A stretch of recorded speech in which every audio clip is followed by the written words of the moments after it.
Assalamualaikum warahmatullahi wabarakatuh. Saudara-saudara sekalian, guys, bertemu kita kembali dengan Jainul Amri. Di dalam kehidupan ini, guys, ada hal-hal penting yang harus disegerakan. Dia menjadi prioritas untuk dilakukan tindakan yang sesegera mungkin. Didahulukan, guys. Antara lain, apabila ada mayat terbujur, telah terjadinya orang di sekitar keluarga atau di sekitar tetangga telah meninggal dunia, maka secara hukum Islam berlakulah fardu kifayah bagi orang sekitar untuk menyelenggarakan mengurus mayat itu, dari mulai memandikan, mengapani, menyolatkan, bahkan sampai pada menguburkan, memandikan mayat, mengapani mayat. Selanjutnya, siap-siap mayat akan diberangkatkan untuk disolatkan, guys. Sebelum itu, maka keluarga atau yang mewakili keluarga akan berbicara, guys, di hadapan semua orang. Yang pertama disampaikan adalah, kami atas nama keluarga almarhum memohon maaf apabila selama almarhum hidup di lingkungan ini, di kantornya, atau di mana saja dia bergaul, maka kami berharap kepada seluruh hadirin yang hadir pada saat ini, kami harapkan mohonlah almarhum dimaafkan bila ada kekilapan, kesalahannya di dalam tutur sapanya atau perbuatan yang salah selama ini. Kami mohon diperbanyak maaf beliau. Yang kedua, akan dikatakan lagi,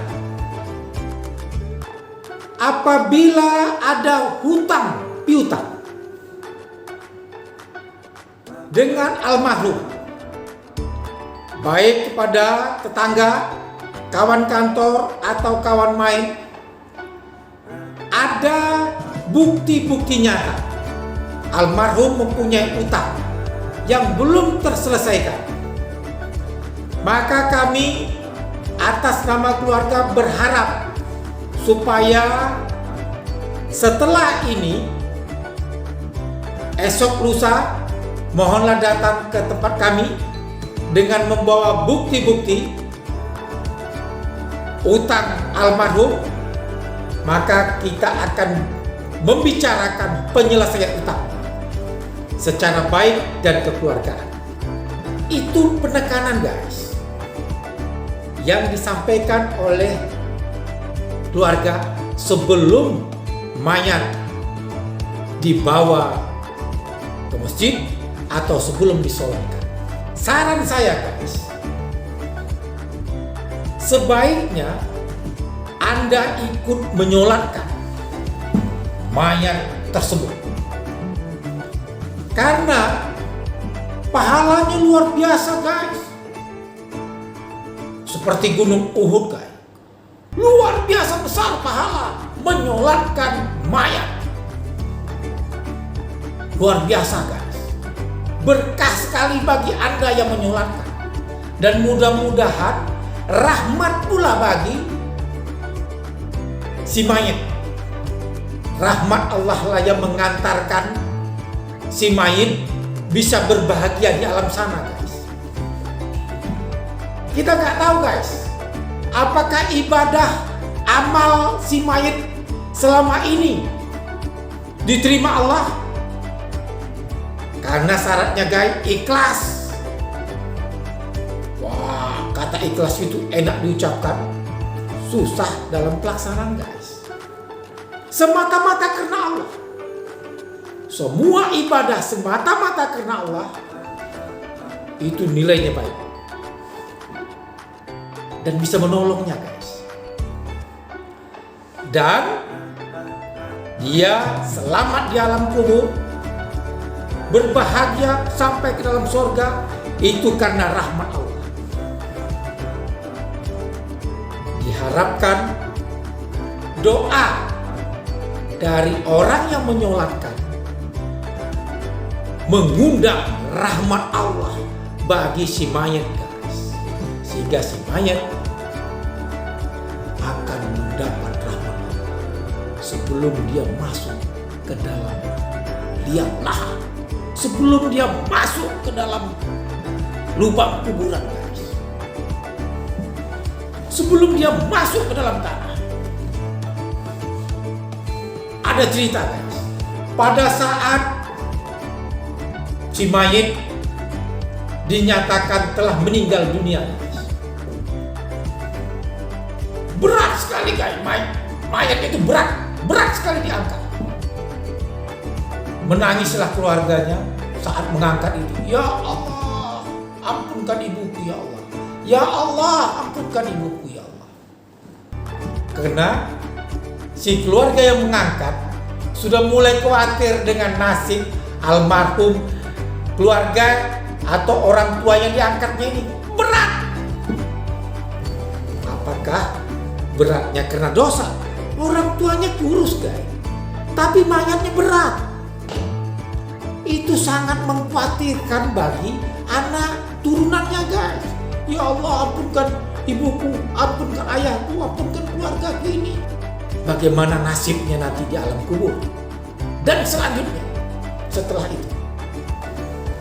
Khawatir, bermohon sambil dia mengangkat almarhum untuk dimandikan. Saat dimandikan dia bermohon, ya Allah, ampunkanlah dosa-dosanya, ya Allah. Kita tanya, apakah pada saat almarhum saat sakratul maut kalian dampingi enggak? Kalian sampaikan ke telinganya itu, bergantian sampaikan ke telinganya. Karena pada saat sakratul maut itu perjuangan besar, tarik-menarik antara yang baik dengan yang buruk. Pengaruh setan luar biasa menyesatkan. Bantu dia dalam proses perjuangan pada saat sakratul maut itu, supaya dia bisa meninggal dalam husnul khotimah. Sampaikan kalimat La ilaha illallah, La ilaha illallah. Bantu dia. Sudah dilakukan, alhamdulillah. Tapi masih berat mayatnya, padahal almarhum kurus, masih berat, khawatir. Insya Allah keikhlasan kita semua yang menyolatkan sebelumnya sudah memaafkan, pada saat sholat kita mohonkan rahmat Allah akan turun untuk dirinya. Ternyata, guys, setelah sholat ramai orang pada saat sholat, dan setelah sholat mayat diangkat, guys, ringan, guys, ringan seperti mengangkat kapas. Alhamdulillah, alhamdulillah, ya Allah, alhamdulillah. Keluarganya berkata, Sunnatullah berkata, bisa dibaca, bahagia keluarganya pada saat dimasukkan ke liang lahat, disambut oleh anak cucu di bawah, 3 orang diangkat seperti mengangkat kapas ringan. Alhamdulillah ya Allah. Semoga berbahagia dia di alam kubur dan berbahagia sampai dia ke surga. Itu permohonan luar biasa. Anda yang bermohon pada saat sholat, Anda berkah dan pahalanya luar biasa guys. Pada saat meninggalnya anak Adam, manusia ini meninggal guys, putuslah hubungannya dengan dunia. Sama kita-kita ini juga guys, yang hidup putus hubungannya. Kecuali kepada yang 3 guys. Yang pertama, adakah anak-anaknya yang soleh, yang selalu berbuat baik dan mendoakan beliau? Itu sangat menolong. Jadi saudara-saudara sekalian, sedari sekarang usahakanlah bimbing anak Anda, generasi Anda, untuk menjadi anak yang soleh. Dia berguna untuk agama, masyarakat, dan bangsa guys. Dan dia bermanfaat di mana dia ada. Luar biasa guys, perbuatan baik anak yang soleh dan doa anak yang soleh membantu orang tuanya guys. Walaupun orang tuanya sudah meninggal dunia, hubungan dia dengan orang tuanya tetap ada karena pahalanya mengalir guys. Kirimannya titipan kilat langsung guys, tidak nyasar guys, langsung ke orang tuanya. Perbuatan baik anak yang soleh, doa anak yang soleh guys, langsung diperkenankan Allah, langsung membantu dan membahagiakan orang tuanya yang sudah tiada. Dan yang kedua guys, apakah si almarhum semasa hidupnya ada meninggalkan ilmu yang bermanfaat kepada masyarakat, kepada orang sekitarnya? Mudah-mudahan guys, ulasan ini yang saya sampaikan bisa menjadi ilmu bermanfaat untuk saya, ilmu bermanfaat juga untuk Anda sekalian. Silakan share pada jaringan teman-teman Anda. Mudah-mudahan itu berkah dan menjadi ilmu bermanfaat pula untuk Anda guys.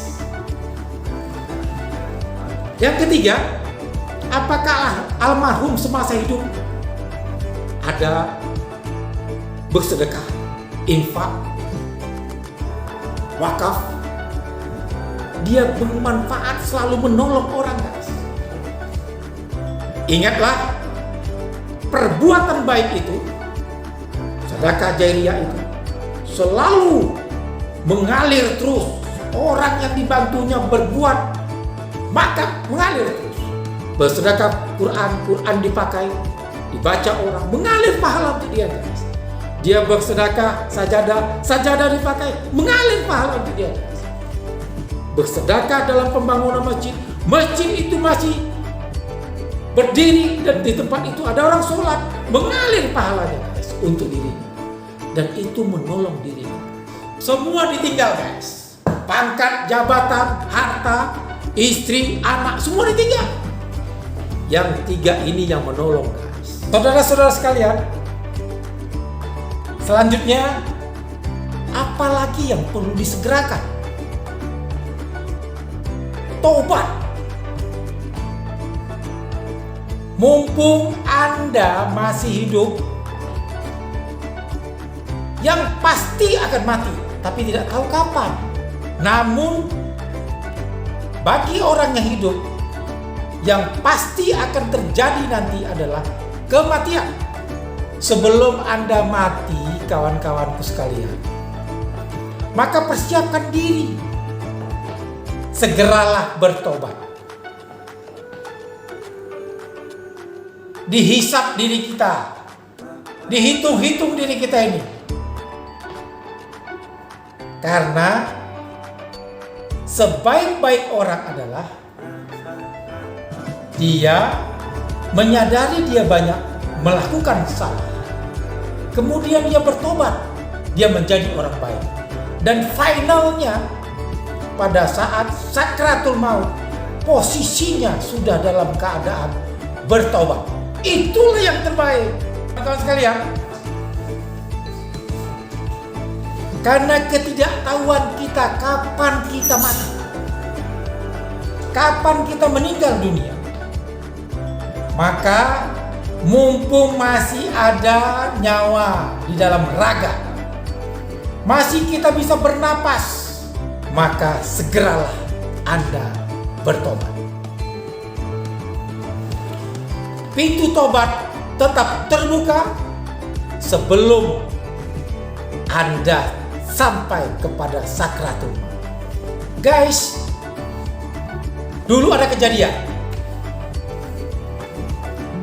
Ada seorang yang katakanlah bandit besar kali ya.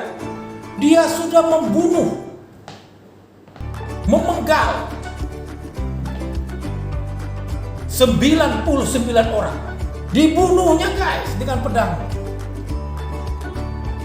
Dirampoknya, dibunuh. Diambilnya hartanya, dibunuh. Kemudian dia terima bayaran, dia bunuh. Dia bunuh 99 orang. Berjalannya waktu, dia menyadari, ini perbuatanku ini harus segera kuakhiri. Bagaimana caranya aku bisa diterima Tuhan menjadi orang baik? Dia nggak paham guys. Dia tanya kepada pemuka agama. Pemuka agama tadi bertanya kepada dirinya, apa kesalahan Anda? Dia jelaskan guys, dia sudah membunuh 99 orang. Pemuka agama bilang, Anda sudah kelewatan. Tuhan tidak akan mungkin menerima tobat Anda. Anda tidak bisa bertobat dan Tuhan tidak mungkin menerima tobat Anda, kata pemuka agama tadi. Langsung dia berdiri, dia hayunkan pedangnya, dipancungnya pemuka agama itu guys. Segenap 100 katanya. Yang terakhir itu guys adalah pemuka agama yang menutup kesempatannya untuk bertobat. Dia penggal guys 100 orang katanya yang sudah dia bunuh. Kemudian dia mencari, ketemulah dia kepada pemuka agama yang bijak. Dia bertanya kepada pemuka agama, dia mengakui kesalahannya, dia bertanya bagaimana caranya supaya dia bisa menjadi orang baik. Pemuka agama bilang, gampang. Kesalahanmu besar, tapi lebih besar ampunan Allah, kata pemuka agama. Wah, dasar ini bijak banget Bapak. Ini pemuka agama yang berilmu dan bijak. Selanjutnya, pemuka agama berkata, Anda harus bertobat. Seberat dan sebesar apapun kesalahan Anda, dengan Anda bersungguh-sungguh bertobat, tobat Anda akan diterima. Ampunan Allah itu lebih besar daripada kesalahan Anda. Rahmat Allah luar biasa. Bagaimana caranya Pak? Pemuka agama berkata. Selanjutnya dia ikuti. Dia berjalan sebagaimana yang disarankan oleh pemuka agama. Berjalan jauh, dia ikuti. Dia bersungguh-sungguh hendak membuka lembar-lembar. Dia ingin menjadi orang baik guys.